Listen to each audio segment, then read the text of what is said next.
Alhamdulillah kafa wassalamun ala ibadihilladzina astafa amma ba'd. A'udzu billahi minasy syaithanir rajim. Bismillahirrahmanirrahim. Tilkar rasul fajjalna ba'dahum ala ba'd.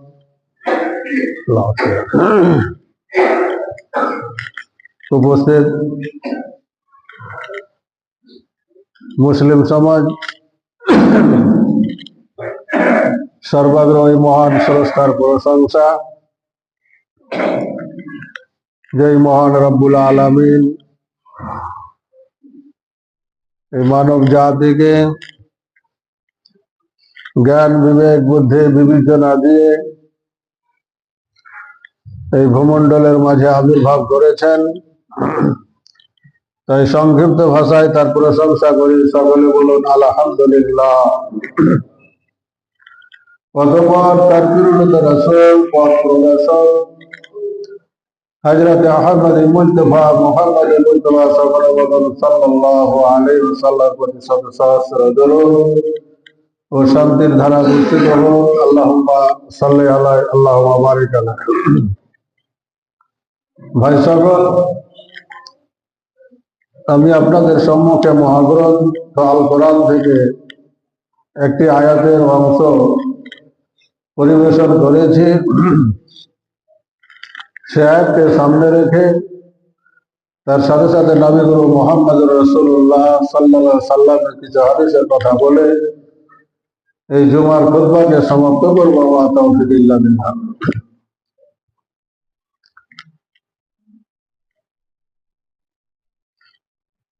আল্লাহ পাক রব্বুল আলামিন এই মানব জাতিকে সৃষ্টি করার পর সবকেই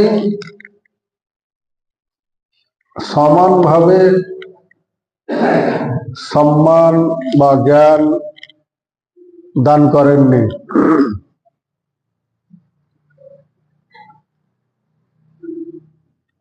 যত নবী এবং রাসূল দুনিয়াতে এসেছিলেন, এক একজন নবীকে এক একজন নবীর উপরে, এক একজন রাসূলকে এক একজন রাসূলের উপরে সম্মান মর্যাদা দান করেছিলেন। ঠিক অমনি ভাবে আল্লাহ পাক রব্বুল আলামিন বলছেন ফাজ্জালাল্লাহু বা'দাহুম আলা বা'দ। আমি জনসাধারণ যেগুলো মানুষ আছে প্রত্যেককে একজনকে আরেকজনের উপরে সম্মান মান মর্যাদা ইজ্জত দিয়েছি। তবে যারা সম্মানিত ব্যক্তি, যতটা উনি সম্মান পেয়েছেন, ইজ্জত পেয়েছেন, মান পেয়েছেন, ওর চাইতে যারা নিচ স্তরের তাদের দিকে তারাকে দেখতে হবে। ধরুন একজন দালান ঘরে বাস করে, আর একজন সাধারণ মাটির ঘরে বাস করে, তো ওকে দেখতে হবে যে আমার চাইতে নিচে কে আছে। আমার চাইতে নিচে ওই ব্যক্তি আছে যে মাটির ঘরে বাস করে। যারা ঝুপড়ি ঘরে বাস করবে তাকে দেখতে হবে যে যারা তাঁবু টেকে বাস করে।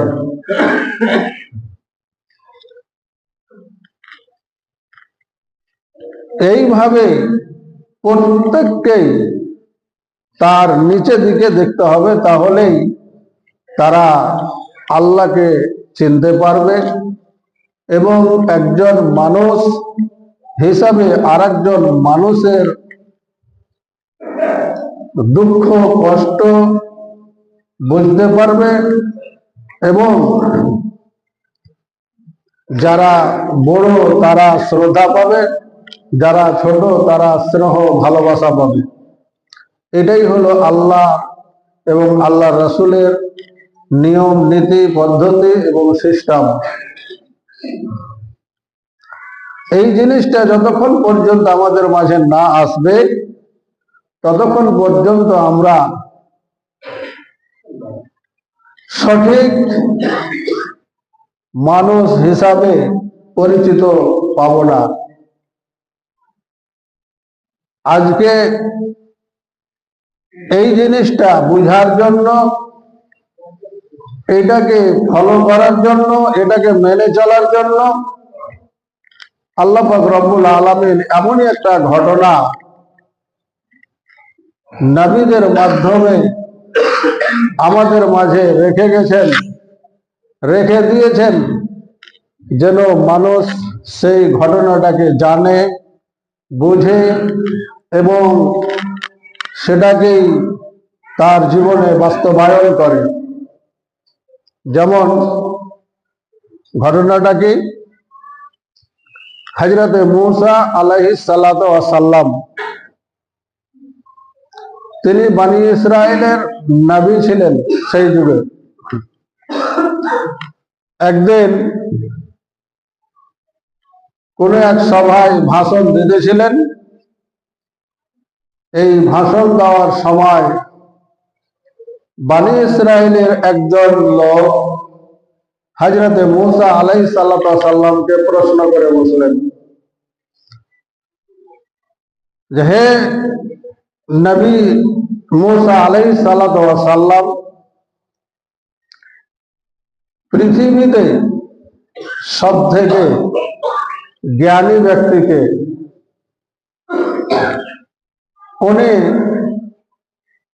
বহুদিন চিন্তা ভাবনা করে তিনি বলেছিলেন যে এখন তো নবী বা রাসূল আমি, আর আমার কাছে যে শিক্ষা আছে বা হয় এটা আল্লাহর পক্ষ থেকে জিবরিল আমিনের মারফত। সেহেতু আমার চাইতে আর বড় কেউ নাই, আমার চাইতে আর জ্ঞানী কেউ নাই। তাই তিনি বলে ফেললেন যে সবচেয়ে বড় জ্ঞানী হচ্ছি আমি। আল্লাহ পাক রব্বুল আলামিনের এই কথাটা পছন্দ হলো না, এই কথাটা ভালো লাগলো না। ওনার উচিত ছিল যে এই বিষয়ে আল্লাহ ভালো জানেন, কিন্তু নিজেকেই বড় করে জ্ঞানী বলে বসলেন। আল্লাহ পাক রব্বুল আলামিন জিবরিল আমিনকে পাঠিয়ে দিলেন, জিবরিল আমিন তুমি যাও আমার নবী মূসা আলাইহিস সালাতু ওয়াস সালামকে বলো যে এই জমিনের বুকে, এই পৃথিবীতে তোমার চাইতো আমার একজন বান্দা আরো জ্ঞানী আছে, তার কাছে তুমি সেই শিক্ষা অর্জন করো। সুবহানাল্লাহ।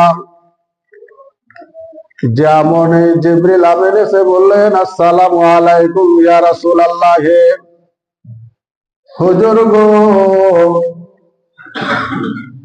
এই পৃথিবীতে তুমি একাই বড় জ্ঞানী নও, তোমার চাইতে এই পৃথিবীর বুকে এমন একজন জ্ঞানী ব্যক্তি আছে, তার কাছে গিয়ে আপনি শিক্ষা অর্জন করেন, জ্ঞান অর্জন করেন। হযরত মূসা আলাইহিস সালাতু ওয়াস সালাম একদম লজ্জিত হয়ে গেলেন,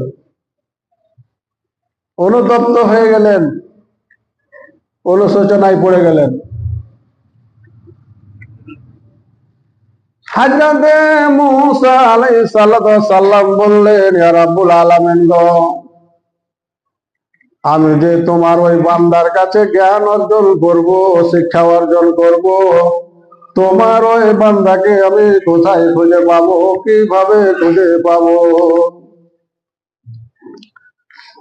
আল্লাহ পাক রব্বুল আলামিন বললেন, মূসা রে, তুমি একটা মাছকে ভেজে নিবে, একটা মৃত্যু মাছকে ভালো করে লবণ দিয়ে নেবে কিংবা ভালো করে ভেজে নেবে, থলার ভেতরে ভরে নিবে। যেই জায়গাটাতে ওই মাছটা জীবিত হয়ে হারিয়ে যাবে, সেই জায়গাতে আমার ওই বান্দাটা আছে, সেইখানে তাকে পেয়ে যাবে, সেইখানেই তাকে পেয়ে যাবে। আল্লাহ পাক রব্বুল আলামিন বললেন, ওয়াইজ কালা মূসা লিফাতাহু লা আবরাহু হাত্তা আবলুগা মাজমা আল বাহরাইন আও আমদিয়া হুকুবা। হুকুবা বলা হয়, কেউ বলেছেন 80 বৎসর, কেউ বলেছেন 70 বৎসর, কেউ বলেছেন যুগ। হযরত মূসা আলাইহিস সালাম তার এক ভৃত্য ইউসুফ বিন নুন আলাইহিস সালামকে বললেন, ইউসুফ বিন নুন, একটা মৃত্যু মাছকে তুমি ভালো করে লবণ দিয়ে দাও কিংবা ভালো করে ভেজে নাও, আর একটা ব্যাগের ভিতরে ভরে নাও, থলার ভিতরে ভরে নাও। আমাকে যদি 80 বছর ধরে দেশ ভ্রমণ করতে হয়, 70 বছর ধরে দেশ যদি চলতে হয়, যুগ যুগ যুগ ধরে যদি আমাকে রাস্তা অতিক্রম করতে হয়, যতক্ষণ পর্যন্ত ওই ব্যক্তিকে না পাবো, ততক্ষণ পর্যন্ত ওই জ্ঞান অর্জন করার জন্য চলতেই থাকবো, চলতেই থাকবো। মাছ করে ওই লবণ দিয়ে কিংবা ভেজে ব্যাগের ভেতরে ভরে নিলেন। আর হযরতে মূসা আলাইহিস সালাম আর ইউসুফ বিন নুন চলতে আরম্ভ করলেন। চলতে চলতে চলতে চলতে সারাদিন চলতে গিয়ে একটু ক্লান্ত হলেন। আর মাজমু আল বাহরাইন, যেদিকে দুই নদী এক জায়গায় মিলিত হয়েছে, ওইখানে যে বিশ্রাম করতে আরম্ভ করলেন। ইউসুফ বিন নুনকে বললেন, ইউসুফ বিন নুন, একটু ক্লান্ত হয়েছি, এই জায়গাটাতে একটু বিশ্রাম করা হোক। বিশ্রাম করতে লাগলেন। আর ওইখানে নদী আছে কিনারায়, কিংবা ওর পাশ দিয়ে ঝর্ণা বইছে, আর ওই নদীটাকে বলা হয় হায়াতুন নাহার, মানে জীবিত নদী। ওর পানি যার গায়ে পড়বে, মরা জিনিস হলে জীবিত হয়ে যাবে, এর মানে হলো হায়াতুন নাহার। আর ওইটাই নদীর, দুই নদীর মিলিত হয়েছে মাজমাল বাহরাইন। কিন্তু উনি তো জানছেন না যে এটা এখানে এই জায়গাটাই। হযরত মূসা আলাইহিস সালাম আর ইউসুফ বিন নুন ওই জায়গাতে একটা পাথরের উপরে মাথা দিয়ে শুয়েছেন। হযরত মূসা সাল্লাম ঘুমিয়ে গিয়েছেন। ওই অবস্থায় যে কোনো কারণ হোক, আল্লাহর কুদরতে একটু পানি ছিটা পড়ে ওই ব্যাগের ভেতরে পড়ে গিয়েছে। মাছটা সঙ্গে সঙ্গে জীবিত হয়ে লাফাতে লাফাতে লাফাতে কুদতে কুদতে গিয়ে নদীতে নেমে গিয়েছে, নদীতে নেমে গেছে। ইউসুফ বিন নুন সমস্ত ঘটনাটা দেখছেন চোখে চোখে, কিন্তু নবী তো ঘুমিয়ে আছেন, উঠাতে পারছেন না। মনে মনে ভাবলেন, যখন ঘুম থেকে জাগবে তখন বলবো, কিন্তু আল্লাহর কি কুদরত। ইউসুফ বিন নুন ভুলে গিয়েছেন, কিংবা শয়তানে ভুলিয়ে দিয়েছেন। ওখান থেকে উঠে আবার চলতে আরম্ভ করলেন।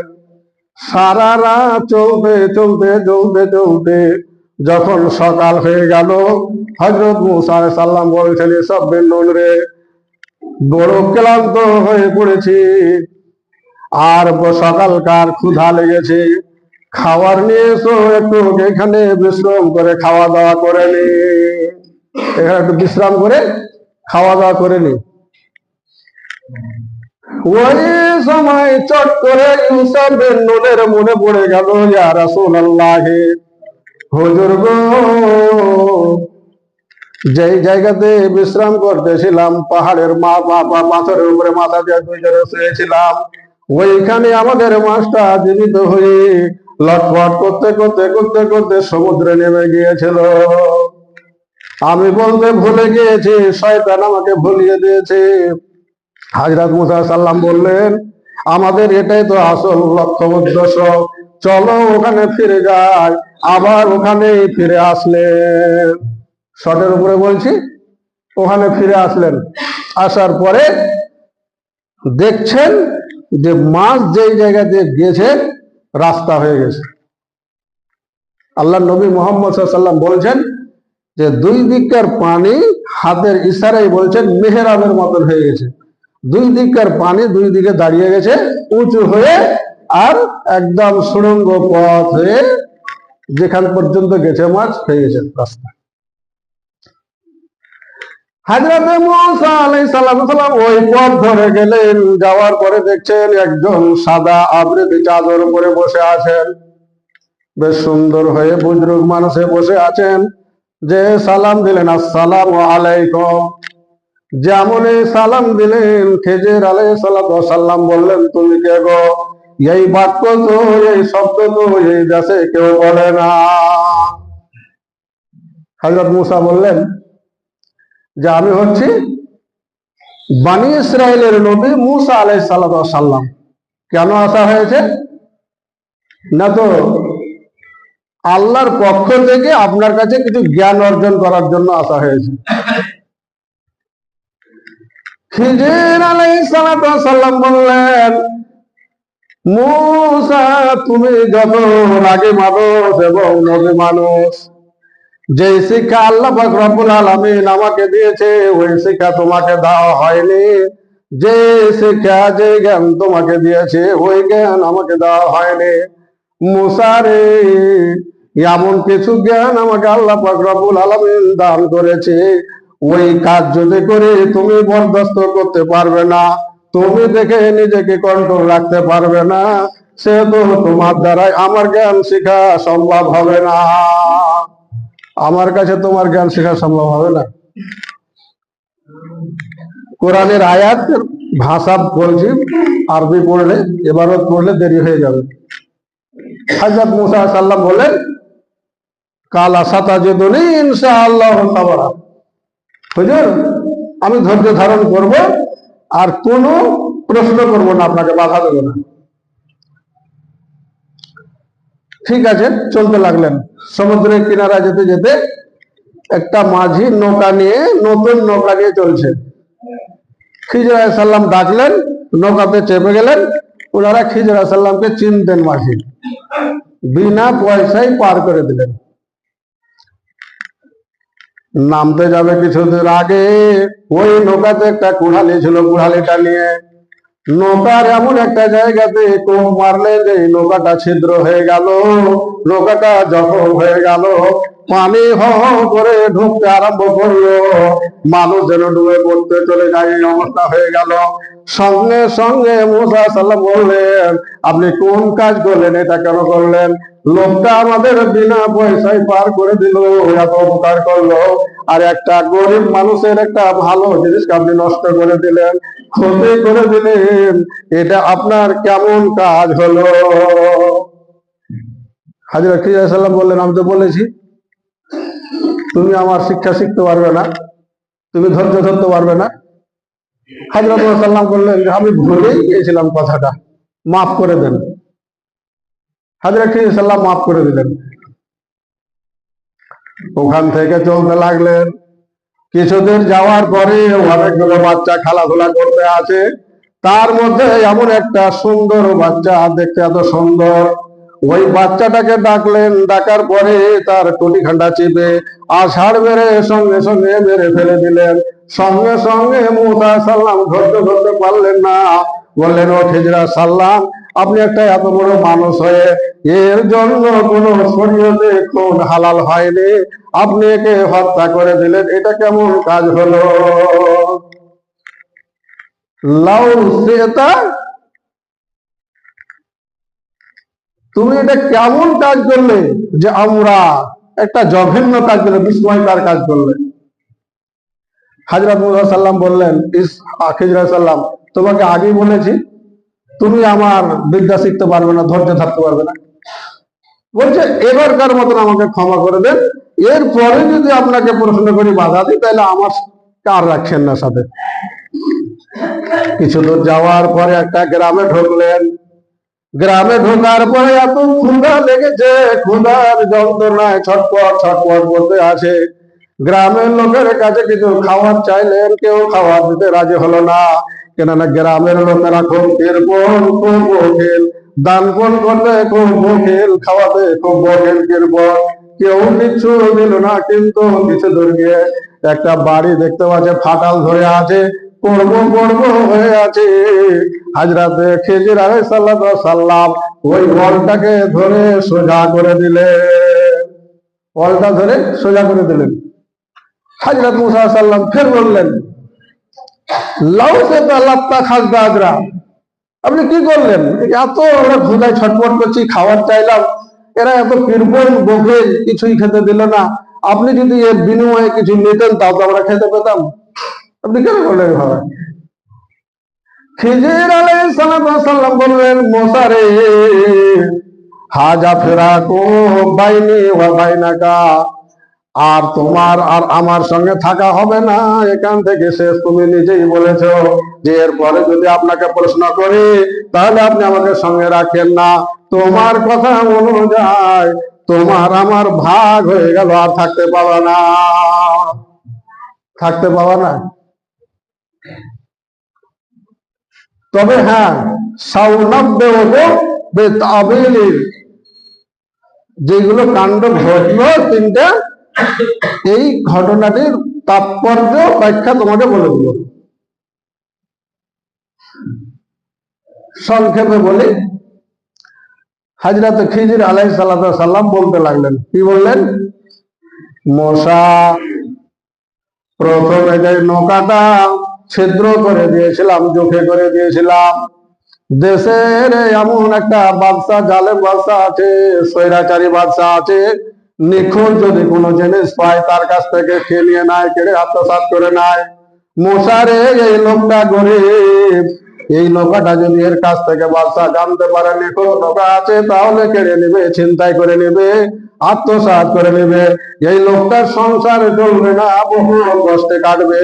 যদিও কিছু কাম হয়ে যায়, কিছুক্ষণের জন্য ক্ষতি হয়ে যায় লোকটার, কিন্তু পর জীবনে সব সময়টার জন্য সে সুখী থাকবে।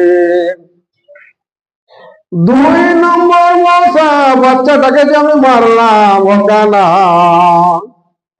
হে মূসা, ওই বাচ্চাটা কাফের হবে, আল্লাহর পক্ষ থেকে কাফের হয়ে তৈরি হবে, কিংবা এত বদমাশ হবে, এত দুষ্ট হবে, এত জালেম হবে, এবং এই বাচ্চাটার বাপ মা হবে মুমিন, মুত্তাকি, পরহেজগার, সম্মানী ব্যক্তি। এর জন্য মা বাপের ইজ্জত চলে যাবে, মান সম্মান শেষ হয়ে যাবে, নষ্ট হয়ে যাবে। এই জন্য আমি তাকে মেরেছিলাম। 3 নম্বর হলো মূসা, ওই ঘরটা আমি ঠিক করে দিলাম, এই কারণে ঠিক করে দিলাম যে এই বাড়িতে 2টা ইয়াতিম বাচ্চা আছে, নাবালক বাচ্চা আছে, আর এর বাপ মা মারা গিয়েছে। এর বাবা মা ভালো মানুষ ছিল, মুত্তাকি ছিল, পরহেজগার ছিল, এবং হালাল উপার্জন ওই ওয়ালের মধ্যে কোথাও আছে। যদি এখন এই ওয়ালটা পড়ে যায়, গ্রামের লোক দেখতে চলে আসবে, অন্য লোক এই মাল সম্পদ গুলো নিয়ে যাবে, ছেলেগুলো মাল সম্পদ থেকে মাহরুম হয়ে যাবে, বঞ্চিত হয়ে যাবে। মূসা যেন এই ছেলেগুলো এই উপার্জিত হালাল মাল থেকে, তার বাপ মার উপার্জিত হালাল মাল থেকে যেন বঞ্চিত না হয়ে যায়, তার জন্য আমি এই ওয়ালটাকে সোজা করে দিলাম। এরা যখন সাবালক হবে নিজেই হাতে ভাঙবে, আর নিজে হাতে বাপ মার উপার্জিত হালাল সম্পদ তারা ভক্ষণ করবে। তারা ভক্ষণ করবে। এই তিনটা ঘটনা আল্লাহ রসুল সাল্লাল্লাহু আলাইহি সাল্লাম বলেছেন, মূসার উপরে রহম করুন। যদি মূসা ধৈর্য ধারণ করতেন তো এর মাধ্যমে আরো কিছু শিক্ষা পাওয়া যেত খিজির আলাইহিস সালামের মাধ্যমে। হযরত খিজির আলাইহিস সালাম বললেন, মূসা, এই যতগুলো কাণ্ড ঘটলো তোমার সাথে রাস্তাতে, এই সমস্ত সবকিছু আল্লাহর পক্ষ থেকে, আল্লাহর ইঙ্গিত ইশারে সবকিছু হয়েছে। প্রত্যেকটার ব্যাখ্যা আরো ভালোভাবে আছে। তো আমার বলার উদ্দেশ্য হলো এই যে আল্লাহ পাক রব্বুল আলামিন পৃথিবীতে মানুষকে পাঠিয়েছেন আর একজনকে আরেকজনের উপরে মর্যাদা দিয়েছেন। আজকেও দেখেন সবাই কিন্তু সমান নয়। এই মর্যাদাটা যদি আমরা বুঝি তাহলে আমাকে দেখতে হবে আমার নিচে, যে আমার নিজে কি আছে। তখন আপনি যখন আপনার ছোটকে দেখবেন, ছোটের উপরে আপনি লক্ষ্য রাখবেন, আপনার জ্ঞান বিবেক সব কিছু খুলে যাবে যে এই যে সম্মান, এই যে ইজ্জত, এই যে মর্যাদা আমাকে আল্লাহ দিয়েছে, এটা আল্লাহর পক্ষ থেকে। আর এরা কে যে দেয়নি, তবু আল্লাহর পক্ষ থেকে। প্রত্যেকটা মানুষ তার নিজের স্তরকে দেখবে আর দুনিয়াতে জীবন যাপন করবে। তাহলে অহংকার হবে না, গৌরব হবে না, ফখর হবে না যে আমার এত ধন সম্পদ, আমি এত বড় মহান মানুষ, আমি এত বড় অফিসার, এত বড় মুহাদ্দিস, এত বড় মুফাসসির, এত বড় মাস্টার। এটা আর আসবে না। প্রত্যেকেরই সব নিজের নিজের চিন্তা ভাবনায় চলবে, তবে আল্লাহকে স্মরণ করে। আর কোন রকমের আমাদের মধ্যে ভেদাভেদ থাকবে না, আর অশান্তিও থাকবে না।